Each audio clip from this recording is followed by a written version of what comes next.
Good morning, guys. As promised, today is check-in day. I'm 84.7, so body weight has been pretty stable. I'm now going to take you outside to have a look at the physique. I had my last meal quite early last night, so I'm expecting to look quite flat, but we'll have a look at the physique and then we'll discuss nutrition, the changes I'm gonna make and what I'm currently eating. It's actually quite chilly. For anyone wondering, I am filming this on a 50 millimeters, which is pretty accurate in terms of proportions. It's very close to, well, it's supposed to be exactly like the human eye. So there's no cheating, nothing like that. I think that happens a lot in the fitness industry. Like you can easily use, let's say for example, an 85 millimeter lens and just look double the size. Obviously like lighting makes a big difference, but yeah, this should be pretty accurate.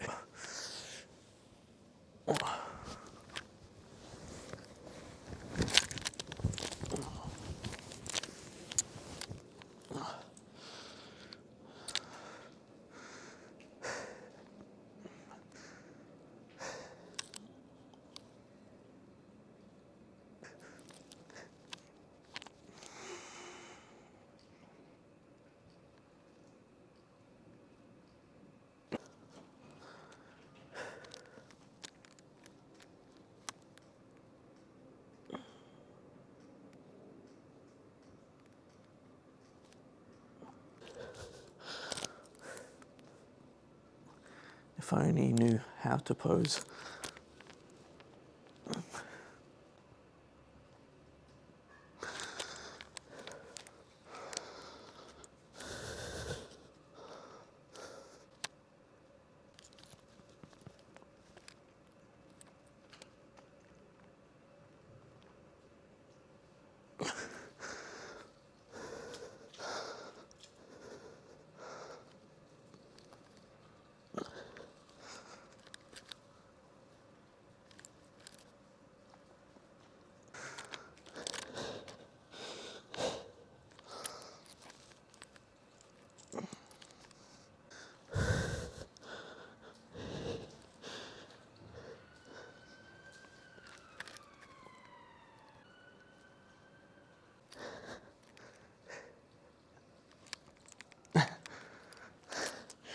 Cool. Let's go back inside.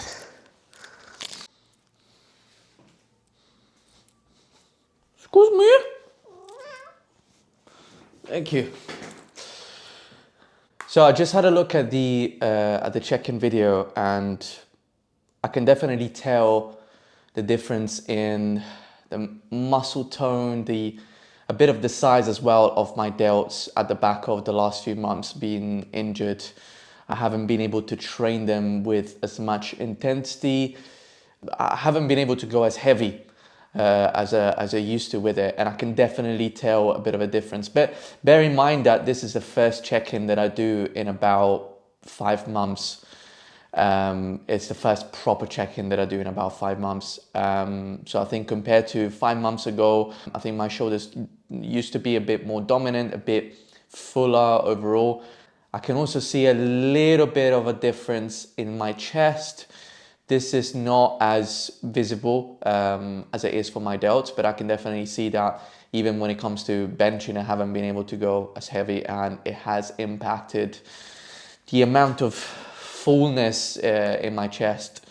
But overall, I'm actually quite happy with it. I feel like I progressed a lot with some of the muscle groups that I definitely wanted to bring up. One being my arms. I think my arms improved quite a bit, and I'm quite happy about that. I think my back held out really well. I think my legs are also a lot more proportioned to the upper body.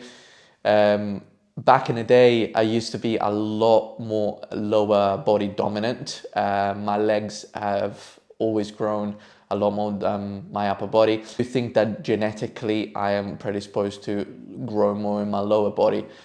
I've never been really strong at benching, for example, not as strong as I am with my RDLs or with my squats. And keep in mind I'm not really a strong squatter. You know, as I said in previous videos, my torso is actually quite short.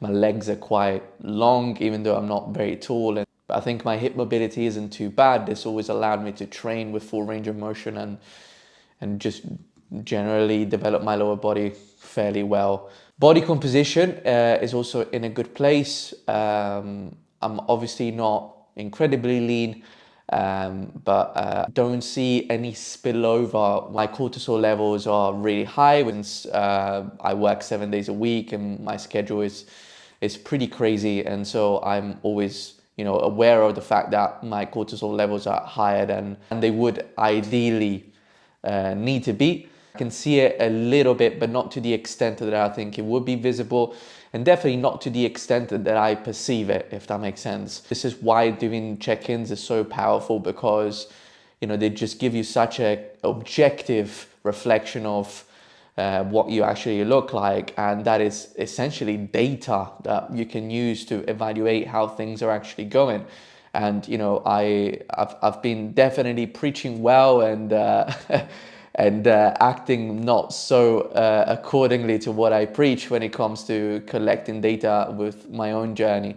But I think, you know, being completely transparent here, I have been in survival mode for quite a few months, meaning that I just, you know, I was in that kind of mindset where I just needed to survive the day, and my priorities didn't necessarily lie in my own personal, you know, fitness journey. But I think with, you know, with documenting my journey, I am looking at, you know, giving clearer sense of direction. And with that, I wanted to transition onto talking about my nutrition. So what I did this morning was tracking what I usually eat. You know, as I said in my first video, I eat intuitively. I have been eating intuitively for the past 2 years. I think it would be quite good for you guys to maybe get some reference point when it comes to my physique 2 years ago. I can definitely say that I have been progressing, but again, as I said before, this comes at the back of having tracked for years. I think it's also important to mention that I love eating the same things every day, and that works so much better for me. Of course, helps massively if you eat the same things every day. I always say this: consistency. When it comes to food, consistency is far more important than accuracy. If you eat the same things, more or less the same amount every day, you can be sure that the calories and the macros are going to be quite consistent, of course. And this is also what helped me being on point in the last couple of years and being able to progress. But I decided to track everything that I normally eat in a day, just to give you guys some figures, and also for me to kind of make a point of a situation. I'm not going to go into the details of the actual food that I'm consuming. Maybe we can do that in a different video, but it's mostly bodybuilding food, versus as simple as, just because it's the food that I genuinely enjoy the most and it makes me feel the best. There have been periods again in the last couple of years where my nutrition was a bit more loose in terms of the quality of the nutrients and the type of foods that I was consuming, and I just wasn't feeling good. And I'm not going to be here preaching like Eddie Abu and telling you that sugar is the enemy or anything like that. To make sure that you listen to your body, because your body will give you signals, will give you signs of what is good for you. If you eat something and you feel sick, then you know it's not good for you. And the same way, if you eat something and you start feeling really lethargic, if you notice a regression in your performance in the gym, or in your cognitive function to some extent, your attentiveness, anything like that, then you might want to reevaluate consuming that food. And of course, we have an emotional attachment to the foods that we eat, and food isn't just fuel. But of course, the more you know about it, the more knowledge you gain in terms of nutrition, and the more you can combine, you know, science with intuition and get the best of both worlds. My current macros, having worked everything out and having tracked a typical day, amount to about 3,000 calories, about 200 grams of protein, about 330, between 330 and 350 grams of carbs, and between 85 and 92 grams of fat. These are roughly the figures. I think looking at them, I can see how to improve this for sure. First thing I would do is reduce the fats slightly. They definitely don't need to be that high. There's nothing wrong with having 90 grams of fats, but within 3,000 calories, I definitely would want the carbs to be higher. Protein is in a good place. High protein diets have been very much demonized. And it is true that, back in the day, everybody used to overestimate the amount of protein that we need, especially in bodybuilding. But it's also true that things need to be contextualized and they also need to be personalized. So for me, for instance, I've always consumed a quite high amount of protein in my diet and I've never really had any issues with it. Back in the day, I used to work with a coach that was very much old school, and I remember consuming a crazy amount of protein. I definitely wouldn't go anywhere near as far right now, but I don't recall having any kind of problem. And even at the back of doing my bloods at the time, there wasn't anything concerning in regards of the amount of protein that I was consuming. Obviously, take everything I say with a pinch of salt, but I do think that sometimes consuming a bit more protein, even if it's slightly out of, what would be considered an average amount, can be good, especially in a calorie deficit and handling your hunger signals. But 200 grams has always been more or less the sweet spot for me, especially around the 3,000 calorie mark. So yeah, at the back of the check-in today and having weighed myself as well, considering my body weight has been pretty stable now for the last couple of weeks because I haven't been checking in, but I have been weighing myself.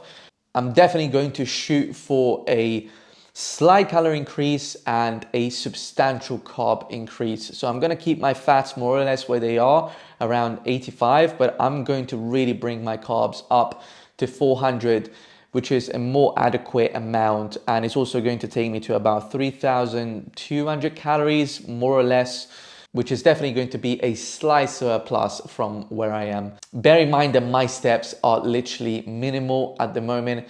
I get anything between 6,000 to 8,000 a day. So a fairly low amount. And this is why I am maintaining my weight at this amount of calories. If I was to move more and get over 10,000, 12,000 steps a day, I would definitely have to eat a lot more calories even just to maintain my weight. This is partly strategic to keep a low step count, but I do recognize sometimes that my cardio is starting to lack. I can feel it, especially in the high rep sets, especially when I train legs. Yesterday's workout, when it comes to my cardiovascular fitness, it could have been a lot less challenging for what we did really. And that is definitely at the back of my mind. Even quite simply start adding a little bit of cardio, not to improve my body composition, but purely just to improve my fitness. This is it for today. Thank you so much for watching. If it's your first time here, make sure to like and subscribe. I'm posting one vlog a day for literally an entire year. So yeah, thanks again and see you tomorrow.